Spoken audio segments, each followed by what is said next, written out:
Looking back at the ADP of Superflex drafts from August, September time, pairing them to how these teams look now, and then looking at one of our teams and how we expect it to go here in the FFPC Superflex Tournament. We're going to be doing all that and more on today's show, Shawn. We have some breaking player news that affects this team that we'll be talking about on today's show. But before we jump into it, how are you doing as we approach NFL Week 14?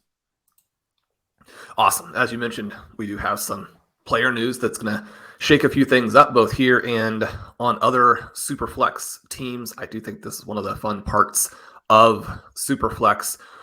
Maybe even talk a little bit about Dynasty Superflex and the way to sort of structurally play the quarterback position.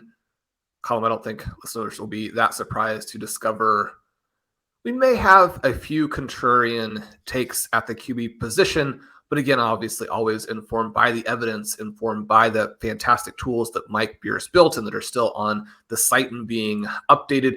Looking at these tournaments, one of the things that was a lot of fun going into 2021 is that I played a number of these Superflex leagues with Blair Andrews. Listeners obviously know from the show that he does with Hassan, will know from his fantastic articles like The Wrong Read, and his in-season piece, One Big Thing, has also been a big hit. So we played a lot of those leagues using the insights from the Roster Construction Explorer, and then obviously layering in the types of things that Blair and I like to do in drafts and in tournaments.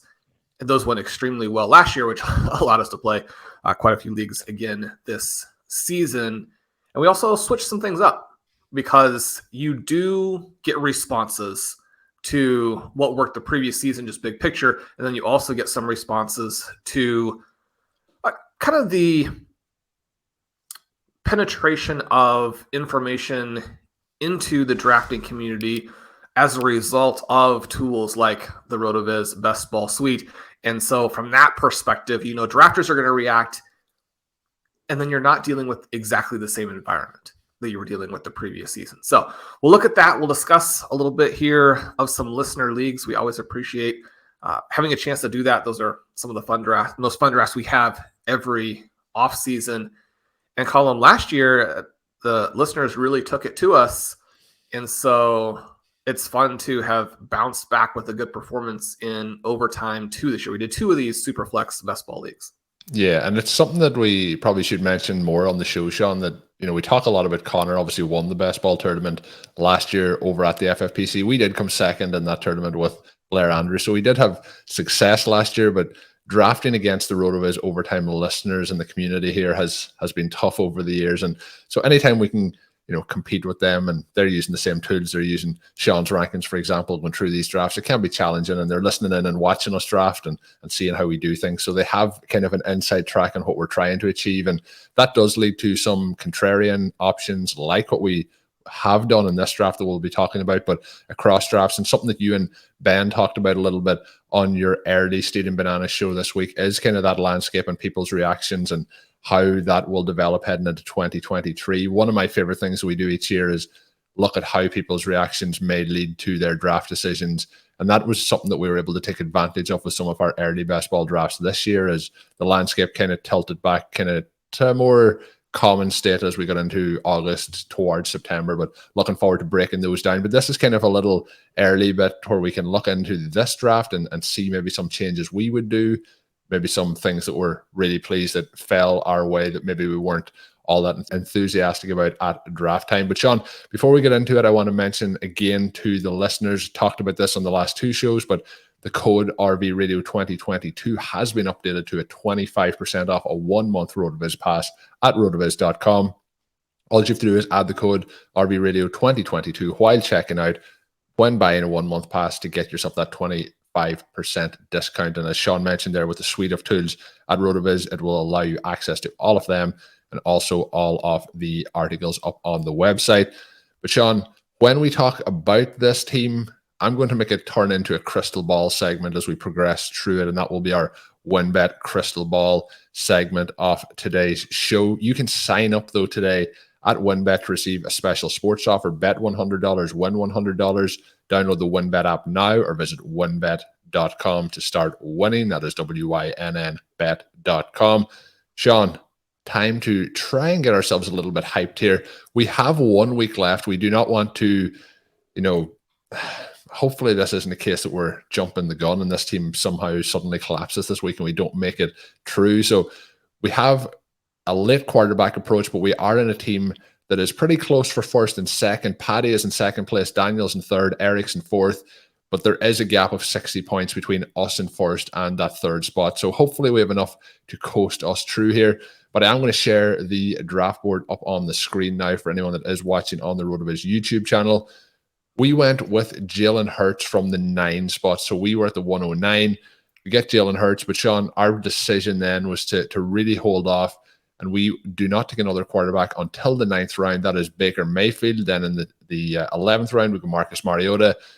And this may be, when we get to recapping the draft in full, Shawn, may be the pick off the draft for us. Geno Smith in round 20 seems like an absolute incredible value at this particular point. But the news coming into today's show is, within the last kind of 30 minutes, is Marcus Mariota will not be the starting quarterback for the Atlanta Falcons after their bye in week 14. It will be Desmond Ridder. The other part then that we may be getting a quarterback back is Baker Mayfield, obviously cut, waived, goes now to the LA Rams. So Shawn, lots of change late in the season on a best ball roster with 4 quarterbacks, but it looks like we still have 3 potential options to fit those 2 super flex spots. We do. And it's obviously not impossible that the Falcons would hit a run of luck that pushed them back to Mariota in week 16, 17.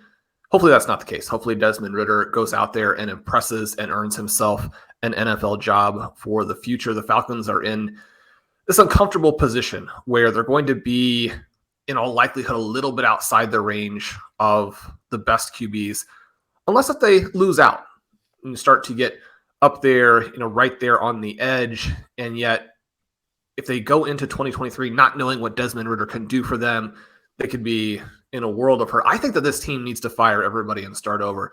The approach here has been, cowardly is not really the term, but when basically what you're trying to do is extremely conservative is at the minute. I've been kind, I think is the way to say it. It's not a sign of confidence in your team when your basic approach is just to try and get the game over as fast as you can and hope that if you have a game with a very limited number of plays, then in some of those games, the luck is going to go in your favor, especially if you're in this weak AFC South. Unfortunately, they have not been able to finish games at the end over the last month. And when you do this and you don't get some lucky favorable outcome, then you also have not developed your team in terms of what it needs to do to be successful. It's like if you add talent next year and take the leap, then you still have to completely rebuild what you're doing offensively, what you're doing defensively. And so you haven't gained anything by this arch conservative approach. Perhaps they just don't have the players, but I mean, Arthur Smith has been there for several seasons now. The 2 players that they picked very early in the draft, they decided not to use this season. So he hasn't been developing the offensive weapons anyway.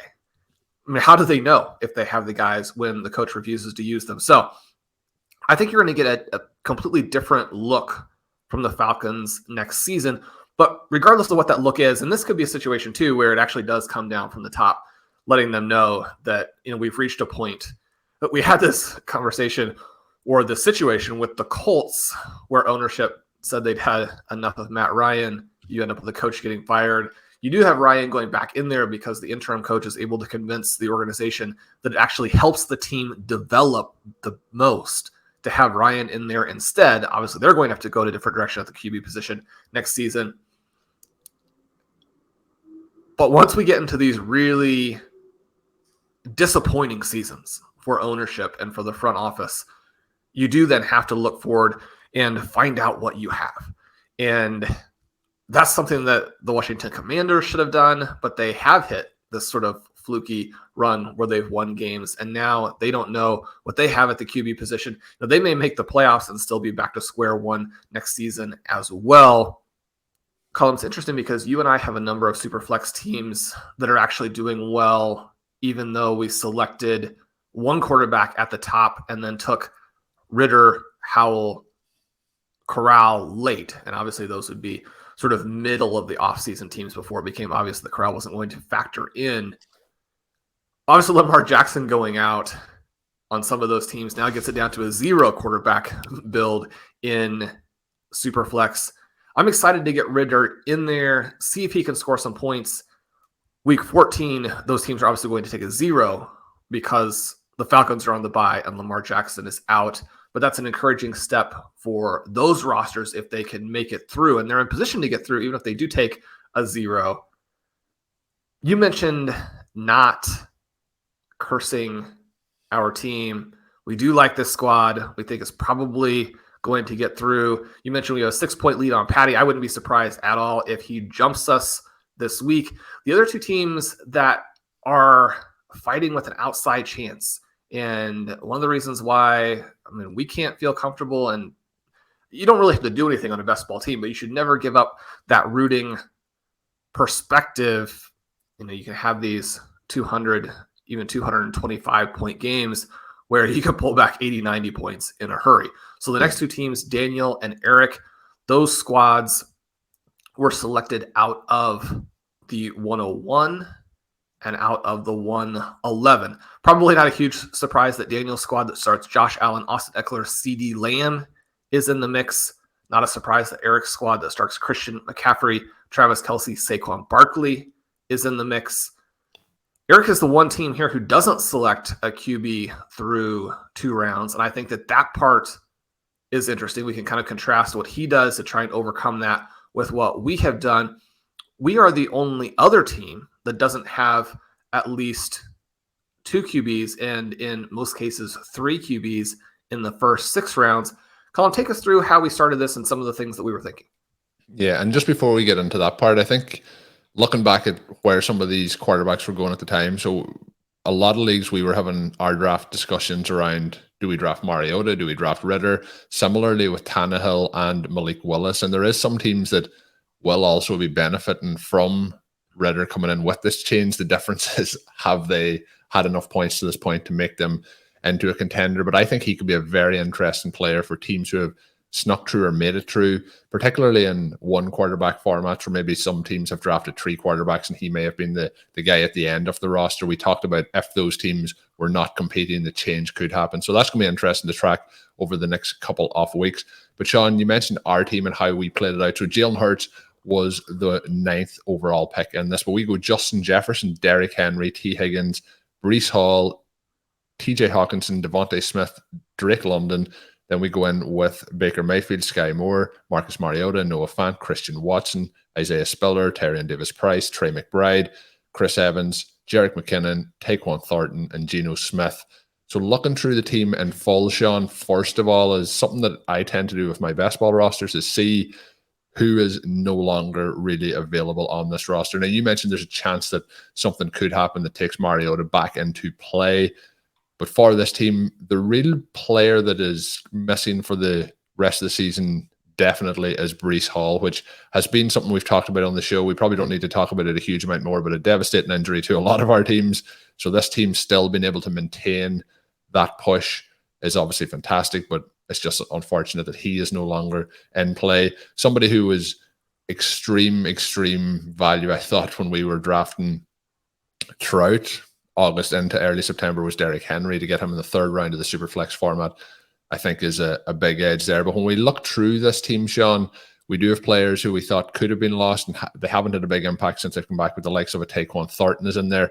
Even somebody like Chris Evans, who caught a touchdown last week. I think that when Mixon comes back, that probably phases him back out. But there is some potential options that players can still get back in, and the likes of TDP and Spiller have not had a big say on the season, but you never know from week to week over these playoffs who may get an opportunity when things play out. So looking through the team overall, Shawn, what are some of your favorite picks? What are some of the picks, I guess, the hits and misses as we look through this team? Who has been key to getting us to this point? Yeah, you mentioned Breece Hall, and that is the one that's really frustrating. And the teams we did together and the teams that we did with Zachary Kruger, you had the great best ball show with him. And a lot of the teams that are still alive have Breece Hall, so you can't help but look at that and dream of what could have been. Obviously, that's not the way that it works. You can't replace those players in best ball, but you have to draft a strong overall roster so that at least in some circumstances, teams can still be competitive. We do know that best ball, one of the reasons why you will sometimes draft a little bit of a portfolio, one of the reasons why you're going to draft structurally and emphasize those types of things is that you are going to have multiple injuries on some teams, and those teams do tend to get taken out, and you're going to need your other teams to be in position to overcome that. What we were thinking here, and looking at how the first round developed, we know from the tools that there are a couple of ways that you can play this.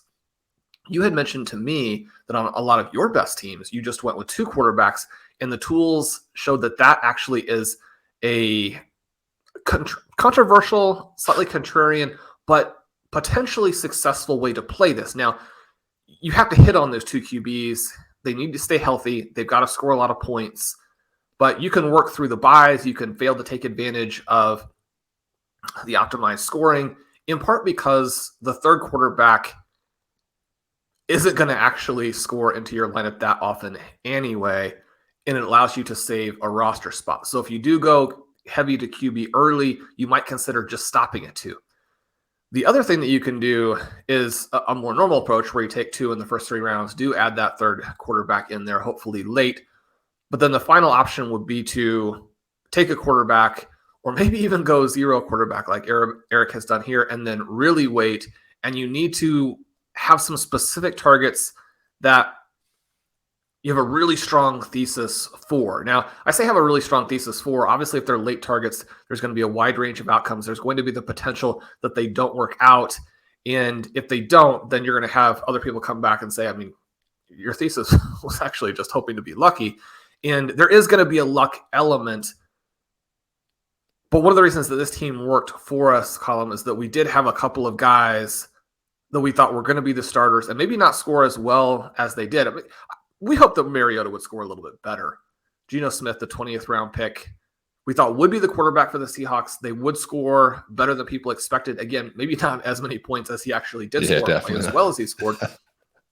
Geno was one of the focuses of the earlier Stealing Bananas episode this week. So if anybody wants a little bit longer look at that, they can check that episode out.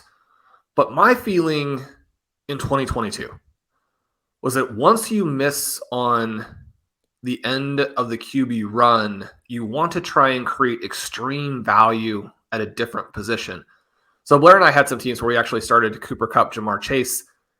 That worked pretty well until both guys got hurt. And again, you have multiple early injuries. You're just simply not going to be in it anyway, but you're looking to create that advantage. And one of the things here, and probably it's going to surprise some people that we took Derrick Henry, the range of outcomes tool, really liked him. We wanted to get a little bit of exposure. This draft was done sort of middle of the offseason, so it's not one of the really early teams that we'll probably look at some point as well, but it's also not these late August types of ADPs. Still running back 7 at that point in terms of where he was. So just for context, for people who are listening, not watching, a running back 7 out of the running backs available, but in terms of overall spot, that's the 309 in the third round. Yeah, and the running backs earlier in round 3, DeAndre Swift, Dalvin Cook, Najee Harris. I liked him obviously better than Harris, and similarly to Cook, we probably liked DeAndre Swift a little bit better, unfortunately. He got hurt again, as he is wont to do. So that was unfortunate for some of our main event teams. You look at this roster, and one of the reasons that we went wide receiver, running back in rounds 2 through 5 is that the Superflex format, because of that second QB, is not as wide receiver heavy. It's a little bit more balanced between the wide receivers and the running back. So if you get an advantage at the running back position, and we were drafting Breece Hall above ADP really all throughout the season to make sure that we just got enough. And you said one of the reasons that you maybe don't do it to that extent is that once he gets hurt, you lose all the points. But the reason that you do it, one of the things that I would continue to emphasize, Colm, as the second half of the regular season has played out, sort of 7 through 12, 7 through 13, however you want to look at that, the teams have really done very well, pulled back a lot of points, and are going to advance at more or less the rates that we would hope. But I'm okay with a down season if that happens. I don't want to be diversified out of the actual strong picks. Yeah. You can say, well, you can diversify out of those strong picks, and sometimes you're going to hit on a Josh Jacobs, sometimes you're going to hit on an Amari Cooper. Much more often, you're going to have simply bad players on your teams. One of the things about those two guys, and I know that not everyone is going to agree with this, and that's perfectly fine. I don't need you to, or even necessarily want you to. You want to think through this yourself as a listener and look at the different evidence. I think even knowing what we know now, that knowing what we knew at the time, that Jacobs and Amari Cooper are objectively mediocre to bad picks. That's not prohibited from working out, especially when you get the prices then, because they weren't good picks. And so they do fall in ADP. My approach for 2023 will not be to try and hit on those guys. If your approach is to try and find the players who didn't look good before the season and magically hit, then you're going to be basically loading up your roster with a lot of objectively questionable players. And I would prefer to have a lot of Breece Hall and weather the seasons where that player gets hurt, as opposed to be looking for guys who don't fit what we want. And so from that perspective, the bad seasons tend to go moderately well, like this one. The good seasons, then you have a lot of shots into these high dollar tournaments. So philosophically, that's where I am on the Breece Hall pick. But structurally, wide receiver, running back, because we wanted to be able to get an advantage there. When so many teams have 3 QBs and we just have 1, then the edge that we have at the other positions is very significant. Yeah. It does give you that edge with waiting and being able to add up into those, what we would call potential superstar players like a Breece Hall or like a T. Higgins, obviously like a Justin Jefferson, rather than the safe pick. And you mentioned, obviously, my decision to go with 2 quarterbacks in a lot of those leagues is a little bit contrarian. A lot of those leagues are teams that the second quarterback is Justin Fields. So obviously that's part of the reason why that is working out. If Justin Fields doesn't hit, that strategy obviously isn't going to work out. So that's something that I'll review more at the end of the season. But part of my thought process there, and you kind of touched on it, was that the second Superflex spot, because it's not actually, if we're comparing this to the $125 tournament, you're not actually gaining an extra roster spot to be the quarterback.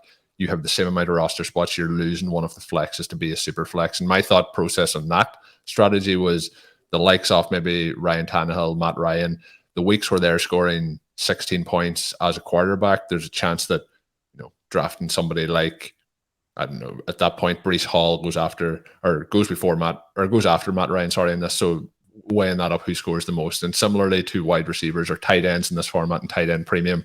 So that was kind of part of that thought process. But Shawn, looking through the team then moving forward, so Baker Mayfield obviously hasn't been ahead of a pick so far, but now he is playing with the Rams. He probably is going to start some games here.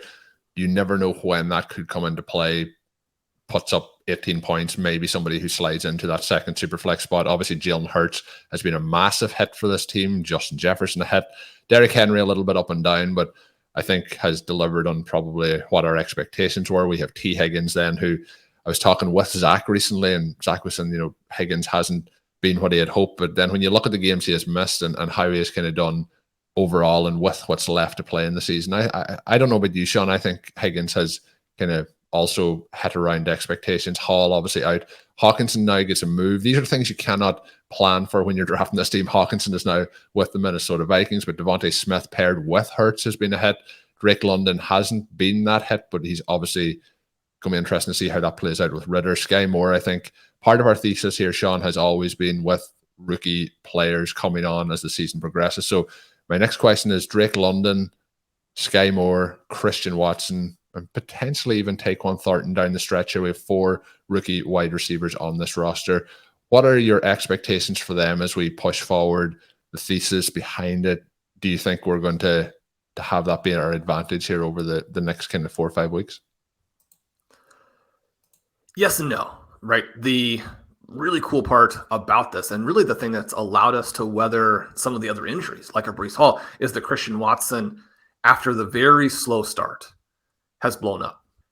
And you did a feature on him in the last episode. He's a guy where you'd still love to see more target volume. We don't know for sure that Aaron Rodgers is even going to be the QB in week 17 for the final push, hopefully to the overall title. But we're now seeing more upside from these players. Drake London has the 50% target share and the moderately good game in week 13. He was the focus of Blair's one big thing this last week. My hope would be that even though we lose this Mariota-London pairing, that the move to Ridder, you always kind of expect that the team is going to get more conservative as they move to that rookie QB and protect him a little bit. The nice thing in this situation is that, I mean, the only way that the Atlanta Falcons could get more conservative is just to kneel throughout the game and punt on third down.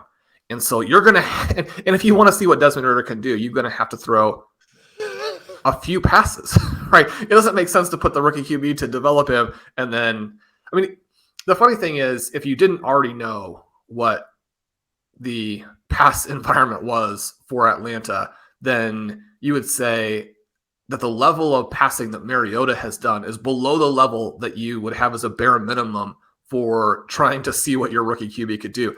It's not impossible that they pass more with Ridder, which I think would be nice. And the kind of good news, bad news, and one of the things is that Kyle Pitts has been a massive bust. And yet, if you had him on your team in a best ball format, or even in many cases in redraft, there still was the possibility that he would have a late season breakout, not one that in any way redeemed what happened earlier. I'm not suggesting that. It was way too awful for it to fix what had happened. But he's still a big upgrade on the vast majority of the other tight ends who are left. And so we look at Zach's team, which I think is pretty cool, out of the 2 spot where you have Patrick Mahomes, Kyle Pitts, Aaron Rodgers, Tyreek Hill, Travis Etienne. I mean, that's a really cool 5-player start. To lose Kyle Pitts out of that, especially when you also lose Dallas Goedert out of it, then suddenly you're in a position where you're not scoring at a position in FFPC, especially that you have to get points from. So that part is unfortunate for the Falcons. It's unfortunate for Pitts managers, who I think, and I know for my teams, that there's originally, even though you know it is not the right response, because you know it's going to hurt you, there's this sense of relief when he's out, because then you just don't have to think about it anymore. But it does hurt. The flip side of that is that now Drake London is positioned to have an extremely high target share as they try and work through with Ridder. So at this point, it seems difficult to think that London could be a guy who's a tournament winner down the stretch, but it's not impossible. One of the things that we witnessed with Christian Watson just recently is that switch can flip, and suddenly the guy is a star. Although London has been disappointing, we haven't witnessed the type of play that would necessarily undercut his most basic thesis as a top 10 pick, a good player coming out of college, someone who's a physical mismatch. So I like that. Sky Moore to go from what he did in week 12 to then be completely absent in that week 13 loss to the Bengals. You know, that part is frustrating. Again, maybe you still have the switch that goes. But the overall balance of this team, I like the upside that we have at the receiving positions in this specific format, I think is fine. You are going to need to have Devontae Smith be the guy who has a couple of those big games down the stretch as opposed to an A.J. Brown. But it's a good-looking team, and the Hawkinson trade, something that worked in our favor. He has more upside with the Vikings, even though Kirk Cousins missed him wide open behind the defense this most recent week. Noah Fant coming off of a nice game. And Trey McBride, I think in a very similar situation to these rookie wide receivers where we just don't know what he is yet. And with Zach Ertz out, then you have the potential to see. We don't have a lot of signs to indicate that he's suddenly going to do something. They have DeAndre Hopkins, Marquise Brown healthy now, the possibility that Rondell Moore will come back for the stretch run. They don't necessarily need him, but in a similar and slightly lesser sense than what you're looking at with the Falcons and Ridder, McBride was the first pick for the Arizona Cardinals, even though it's, buried kind of deep in the second round.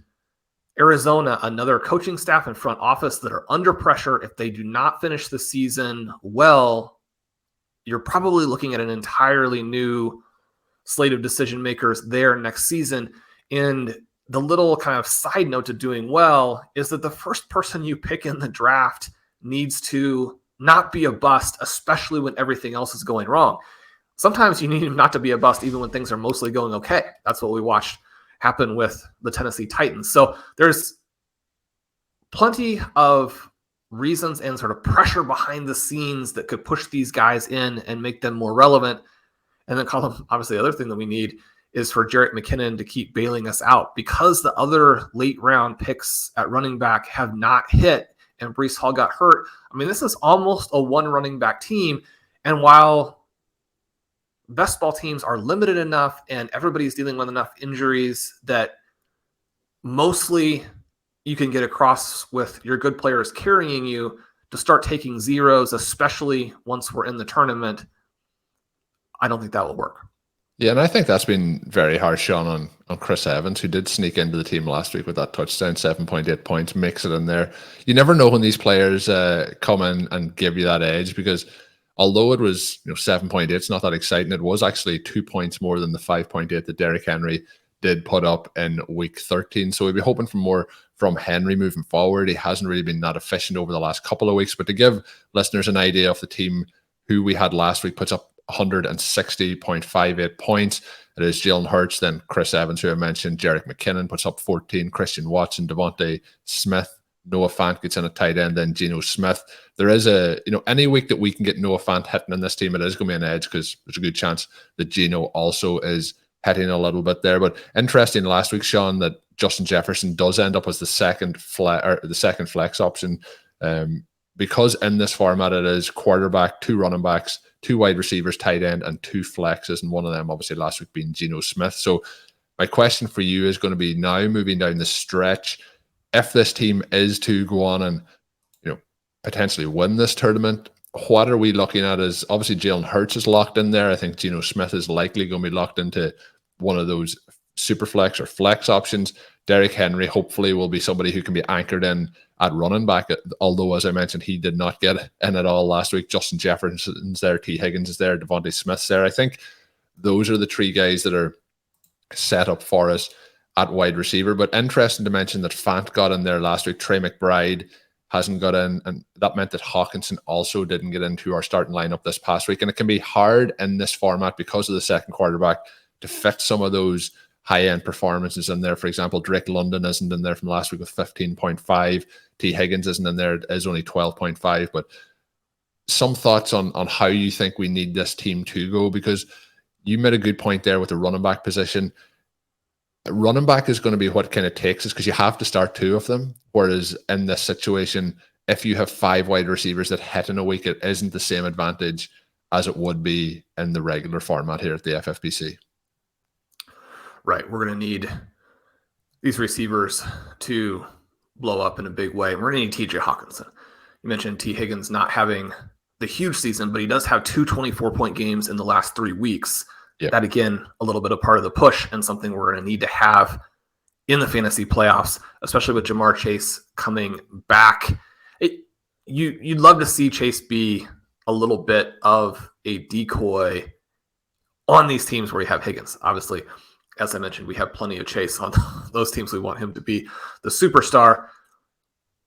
Yeah, this is the perfect roster. I mean, what we're going to need to have is for Geno Smith to continue to play like a Pro Bowler, and that's the part that is a little bit tricky. When you get down to round 20 there, you're taking a guy because he's the clear-cut best value. You had us taking a lot of DK Metcalf. That worked out extremely well. Tyler Lockett here went in round 11. In retrospect, he would have been a much better pick than Sky Moore. I think along with Kyle Pitts, I mean, Sky Moore is probably the other most disappointing player of this entire season, because the possibility for him to be closer to what a Chris Olave was, for example, and there's no question that Olave a little bit better prospect. It's easier to say that now, too, when you see what Garrett Wilson is also doing. But for Moore to be in there in this Chiefs offense that, despite the loss of Tyreek Hill, has been the most dynamic offense in football, for him to be basically I guess you could nearly say. Yeah, that part is frustrating. The other thing here is that we do end up with Geno late, but we also don't get that Jets sort of comeback play, which, again, we did have it, Shawn. We did have it before Hall got hurt. Well, I want to have it with these receivers here. I want to have Garrett Wilson in round 10 instead. Matt grabs him in the mid to late 10th. I think that's an excellent selection there. Edgar picked Tyler Lockett, a great pick for him. Obviously, some of the problems that he has run into are the Jonathan Taylor not living up to hopes and missing a game or two there. You have the injury to Zach Ertz has hurt him. Jameis Winston getting hurt and not coming back. Clyde Edwards-Helaire getting hurt. Michael Thomas getting hurt. And so, I mean, you go through Edgar's team and all of the nice picks he hits on Tua. I mean, you look at those first three selections, Jonathan Taylor, Jamar Chase, and then Tua, and especially knowing what we know now, I mean, that's a dream first three player start. Then you have the avalanche of injuries, and obviously that knocks you out of consideration. And so, again, the injuries are going to play a big role, but he had some very nice picks. If we put Tyler Lockett in for Sky Moore, then you would like the roster a lot better. Colm, I misspoke a minute ago and said that Cup Chase team was one that I drafted with Blair. That's actually the team that you and I drafted in the Overtime 1 league. Why don't you pull that one up quickly so we can also share that with the listeners? We did these 2 Superflex leagues. We want to recognize the listeners who are in position to qualify for the tournament in that one as well.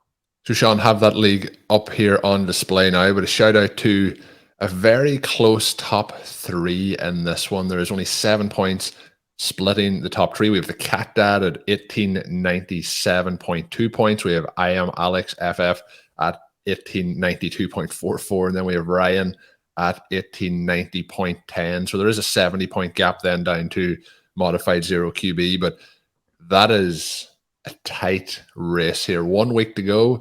We have 3 teams in the mix, and the team, Shawn, that we drafted here I think is pretty fun. You mentioned Cup, Chase, then we have Barkley, Kittle, who hasn't performed this year, but we have Etienne, Dobbins.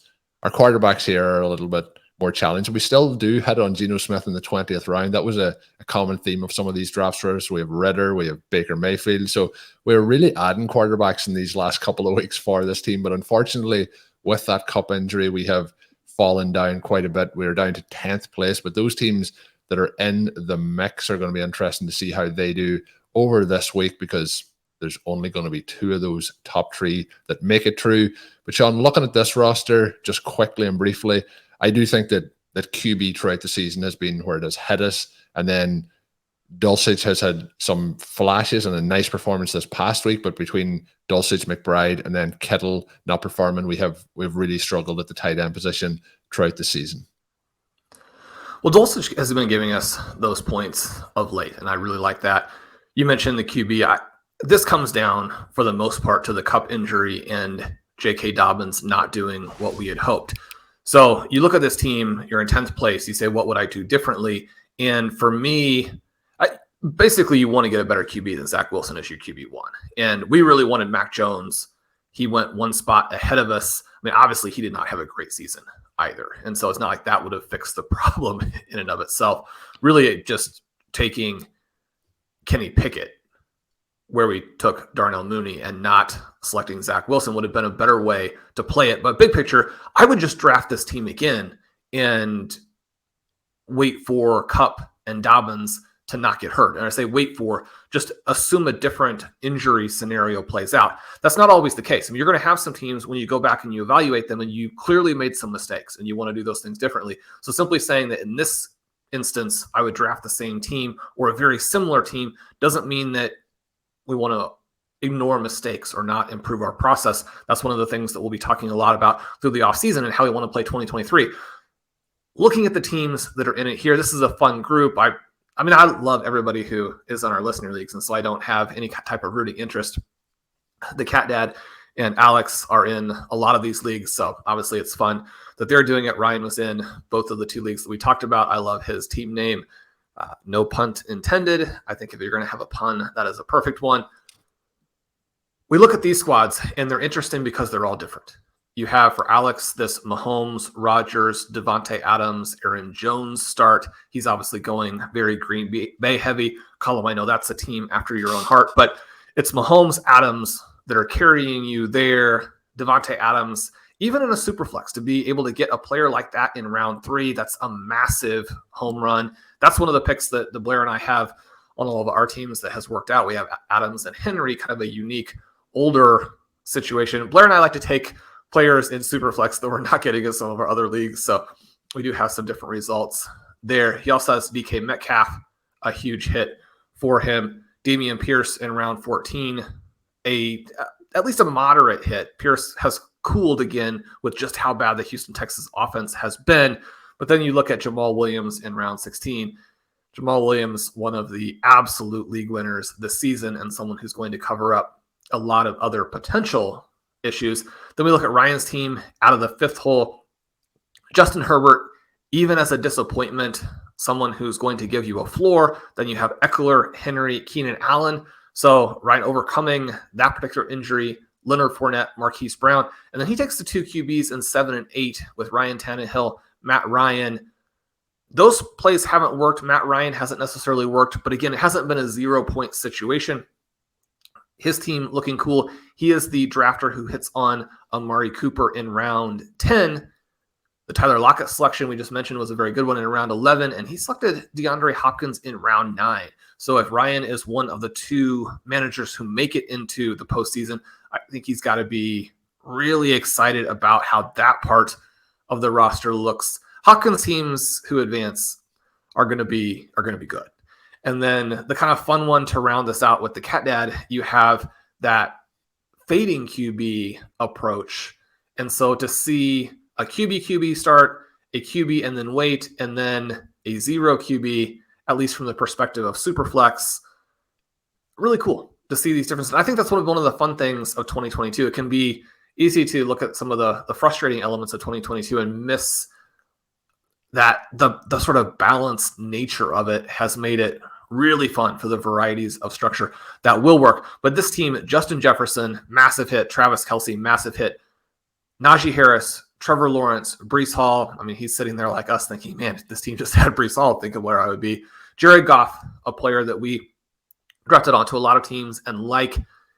It'll be interesting to see with just how high-powered their offense has been again recently after they went through that little bit of a drought. They have Jameson Williams. He didn't really play this last week, but still the possibility of him ramping up and maybe he makes some big catches in week 16 and 17. Does Jared Goff score enough to really give you tournament upside? Mac Jones there. And then he's also having that Drake London situation where wondering, will London be the guy who's going to do it? He's having to deal with the Michael Thomas and Hunter Renfrow injuries, but then Christian Kirk has been a big hit, and he does have Jameson Williams on this roster. So obviously we'll be rooting for that Jared Goff connection. Good luck to all 3 of these managers, and a thank you to everyone who participated in the 3 listener leagues. Colin, we didn't talk about the regular $125 tournament listener league that we had. We've suffered some big injuries in that after we were in good position. I think we've slid to 4th, but obviously we thank everybody who participated in that one. And we'll have plenty more best ball and best ball tournament content later this season, in the off season. Always so much fun to draft these best ball teams throughout the year and keep this fantasy experience going for all of us all year round. Yeah, absolutely. And we will be recapping different drafts, the strategies used. We'll be breaking into the tools then, obviously, as the information filters through, and see how the win rates and things like that develop over the course of this season and the off season. So looking forward to doing all that and much, much more.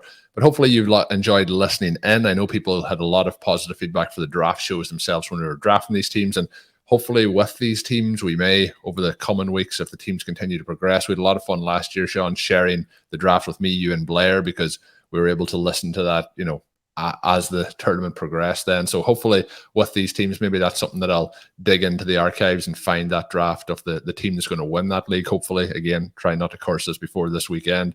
But yeah, we'll see how it all plays out. But a fun show. Really enjoyed it. Hopefully you've enjoyed listening in. As I mentioned at the start of the show, there is that 25% off a 1-month NFL pass at rotoviz.com if you're interested in trying that out. The code is RVRadio2022. Apply that at checkout. And of course, today's show is brought to you by Blue Wire and WinBet.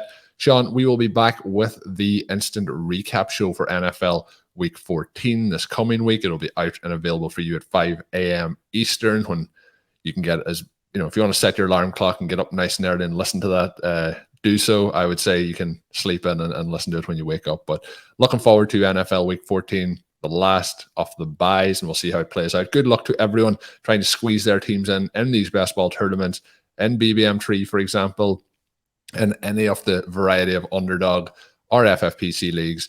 And until we are back with that show, my name is Colm Kelly. You can follow me on Twitter at Overtime Ireland. And of course, you can check all of Shawn's work up on rotoviz.com. And until we are back, have a good one.